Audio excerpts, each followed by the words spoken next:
Beginning பீரியட்லேருந்து நான் பார்த்துக்கிட்டு வரேன்.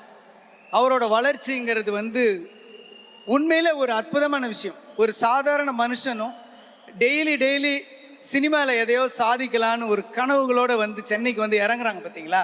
அவங்களுக்குலாம் ஒரு நம்பிக்கை இருக்குன்னா எந்த பின்பலம் இருந்தாலும் சினிமாவில் சாதிச்சிடலாம், எவ்வளோ கஷ்டம் ஒரு திறமையும் உழைப்பும் இருந்தால் போதும் அப்படின்னு இருந்தால் நம்ம ஜெயிச்சிடலான்ற நம்பிக்கை வந்து எஸ்கே அவர்கள் கொடுத்துருக்காரு. இன்னைக்கு நிறைய இளைஞர்கள் சினிமாவுக்கு வராங்க அப்படின்னா நம்மளும் அந்த மாதிரி சாதிக்கலாம் அப்படின்னு ஒரு நம்பிக்கை அவர் கொடுத்துருக்காரு. அவர்கிட்ட இருந்து தான் இந்த படம் முதல்ல ஸ்டார்ட் ஆச்சு. ரொம்ப கடினமான உழைப்பாளி.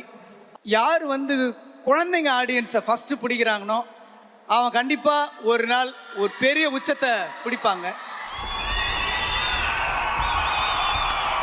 அவர் பண்ண ஃபஸ்ட்டு விஷயமே குழந்தைங்க ஆடியன்ஸை பிடிச்சிட்டாரு. குழந்தைங்க, லேடிஸு, ஃபேமிலி ஆடியன்ஸை பிடிச்சிட்டு அதுக்கப்புறம் மாஸ்க்கு வந்தது தான் அவரோட பெரிய ப்ளஸ். சினிமாவில் வர்றதுக்கு முன்னாடி அவர் ஆல்ரெடி எல்லார் மனசுலையும் இடம் பிடிச்சிட்டாரு. ஸோ அவரை வச்சு நம்ம படம் பண்ணுறோம் அப்படின்னும்போது உண்மையிலே எனக்கு வந்து ரொம்ப சந்தோஷமாக இருக்குது. அவருடைய வளர்ச்சி ஒன்று பார்க்கும்போது 10ம் 10த்துக்கு துப்பாக்கி அவர் கையில் வேற கொடுத்துட்டாரு.